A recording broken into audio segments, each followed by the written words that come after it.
Assalamualaikum warahmatullahi wabarakatuh. Kita akan memasuki materi. Setelah mendengar tentang proklamasi kemerdekaan Indonesia, bagaimana sih awal kemerdekaan Indonesia? Apakah Indonesia ini sudah murni merdeka atau tidak? Yang kedua yaitu bagaimana sih kedatangan Sekutu dan Belanda. Yang ketiga, apa saja perlawanan pemerintahan kemerdekaan. Yang pertama yaitu awal kemerdekaan Indonesia. Setelah proklamasi kemerdekaan Indonesia, bangsa Indonesia masih berjuang mempertahankan kemerdekaan. Pada awal kemerdekaan, bangsa Indonesia harus menghadapi berbagai permasalahan, baik internal maupun eksternal. Kondisi Indonesia pada awal kemerdekaan itu tidak stabil, yang ditandai oleh kondisi pemerintahan pusat yang masih berupaya membenahi pemerintahan. Situasi kacau ketika pasukan Sekutu yang dibocongi oleh Nica, yaitu Belanda, tiba di Indonesia. Kedatangan Sekutu menjadikan ketidakstabilan politik hingga perekonomian. Adapun dampak dari ketidakstabilan politik dan ekonomi, yaitu pemindahan ibu kota Indonesia dari Jakarta ke Yogyakarta. Yang kedua yaitu pada 1 Oktober 1945, pemerintah mengeluarkan mata uang, yaitu Uang Republik Indonesia, yang disebut dengan ORI. Yang ketiga, adanya blokade ekonomi yang dilakukan Belanda sejak November 1945. Kedatangan Sekutu dan Belanda. Setelah mengalahkan ke Jepang dalam Perang Pasifik, Sekutu membentuk South Asia Corps atau AAIS, dipimpin oleh Laksana Lord Mountbatten dari Inggris yang bertugas menyelidiki tentara Jepang dan memeluangkan tentara Jepang ke negaranya. Pada 24 Agustus 1945, Inggris dan Belanda menyepakati hasil perundingan. Hasil perundingan tersebut yaitu ada dua. Yang pertama, Sekutu mengadakan operasi militer. Yang kedua, yaitu setelah keadaan normal, penjabat Nica mengambil alih tanggung jawab koloni dari pihak Inggris. Yang selanjutnya yaitu adanya normalisasi keamanan Indonesia-Inggris, yaitu disebut dengan pasukan khusus AFNI. Apa sih tugas AFNI itu? Ayo, siapa yang tahu tugas AFNI ini apa? Ya, tugas AFNI yang pertama yaitu menerima penyerahan Sekutu. Yang kedua, membebaskan tawanan perang dan interneran Sekutu. Yang ketiga, melucuti dan mengumpulkan orang-orang Jepang yang kemudian dipulangkan. Yang keempat, menegakkan dan mempertahankan keadaan damai. Yang kelima, menciptakan ketertiban dan keamanan. Yang keenam, yaitu mengumpulkan keterangan tentang penjabat perang untuk kemudian diadili sesuai hukum yang berlaku. Adapun beberapa perlawanan rakyat di berbagai daerah. Bagaimana sih sikap Indonesia ketika Sekutu datang kembali ke Indonesia? Pada 5 Oktober, yaitu 1945, adalah parade pembentukan militer, yaitu TKR. Adapun perlawanan rakyat di berbagai daerah.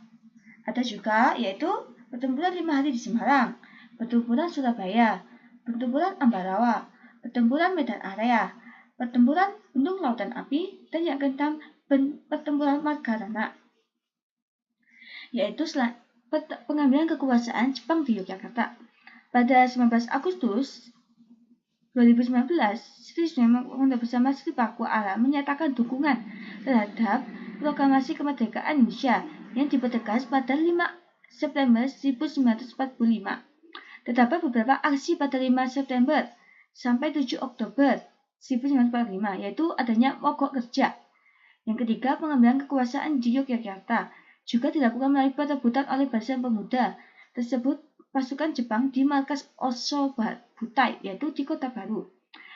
Sehingga pasukan ini itu menyerah pada 7 Oktober 1945, yaitu pertempuran 5 hari di Semarang. Yaitu adanya latar belakang yaitu pemuda mengambil alih kekuasaan Jepang di Semarang pada 9 Agustus 1945, yaitu melalui siaran radio. Pada 7 Oktober, ribuan pemuda Semarang mengepung tangsi tentara Jepang di Jatingaleh. Pada 14 Oktober, 400 tawanan Jepang diangkut pemuda dari pabrik gula di penjara ke Bulu, yaitu di Semarang. Pada petang hari, polisi Indonesia di daerah Wunkal yang sedang menjaga persediaan air minum mendapat serangan dari tentara Jepang. Sumber air di Candi Baru diracuni oleh pasukan Jepang. Pada 15 Oktober 1945, pasukan Kita Butoy bergerak ke kota dan terjadi pertempuran dengan Barisan Perjuangan di Simpang 5, yaitu di Tugu Muda. Selanjutnya yaitu pertempuran Surabaya. Pasti tidak asing dengan pertempuran ini yang dianu oleh Bung Tomo. Pada tanggal 25 Oktober 1945, tentara sekutu mendarat di Surabaya yang dipimpin oleh Brigadir Jenderal Malabi. Tanggal 27 sampai 30 Oktober terjadi kontak senjata antara para pemuda Indonesia dengan pasukan Inggris. Dalam pertempuran ini, pasukan Inggris dapat dipukul mundur, bahkan puncak dari pertempuran tersebut adalah terbunuhnya pimpinan pasukan, yaitu pasukan Brigadir Jenderal Malabi.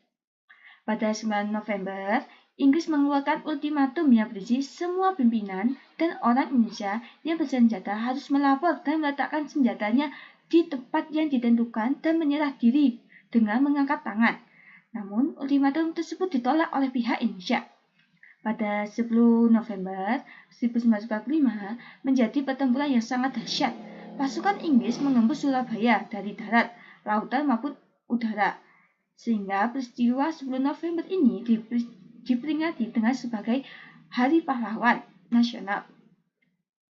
Ada juga pertempuran Ambarawa. Pertempuran yang bermula dari kedatangan pasukan sekutu yang dipimpin oleh Brigadir Jenderal Patel di Semarang pada 20 Oktober 1945. Pasukan tersebut merupakan divisi India ke-23 yang memiliki visi menguras tawanan perang yang berada di Ambarawa, Magelang. Kontak senjata di Magelang dilatar belakangi oleh tindakan sekutu yang mengangkat pasukan Nica dan mempersenjatai tawanan yang telah dibebaskan.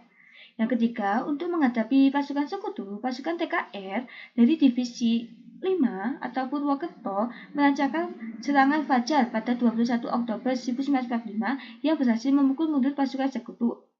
Adapun Kolonel Sudirman yang kemudian menginstruksikan pasukan untuk menggunakan taktik supit urang, yaitu taktik habis-habisan.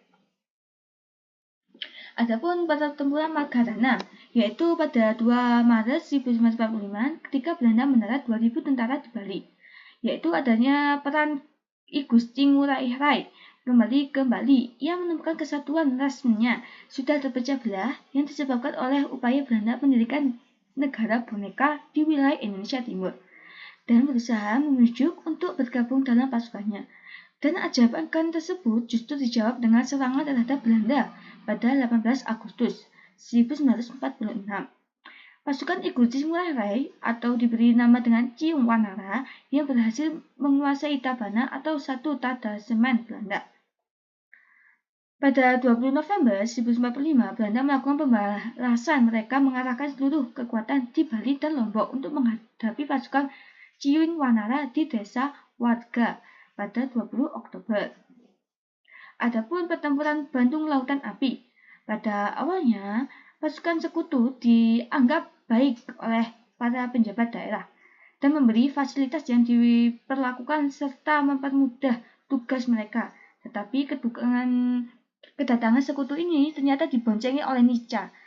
Akhirnya, penjabat-penjabat di daerah ini tuh kayak dibohongi. Yang kedua, pada 13 Oktober terjadi pertempuran barisan pemuda melawan pasukan sekutu dan Nica di Hotel Wilhelmina. Adapun juga pertempuran Medan Area. Pada 10 Oktober, pasukan sekutu di bawah pimpinan Brigadir Jenderal T.A.D. Kelly mendarat di Medan. Awalnya mendapat sambutan baik, tetapi ini diboncengi oleh Nica, seperti pertempuran Bandung Lautan Api ini. Pada 13 Oktober, pasukan sekutu melakukan provokasi terhadap pasukan TKR. Salah satu aksi provokasi yaitu sekutu menginjak-injak lencana merah putih yang dikenakan oleh pengunjung hotel. Yang selanjutnya yaitu pada 18 Oktober, sekutu mengultimatum. Yang pada 1 Desember, pasukan sekutu memasang sejumlah papan tertulis Ballistrat Afar karena Hotel Wilhelmina berada di Jalan Bali. Pada 10 Agustus, untuk menghadapi pasukan sekutu, para komandan pasukan yang berjuang di Medan Area mengadakan di tebing tinggi. Baik, terima kasih penjelasan dari Miss. Apabila kurang jelas, boleh ditanyakan. Terima kasih, semoga bermanfaat. Wassalamualaikum warahmatullahi wabarakatuh.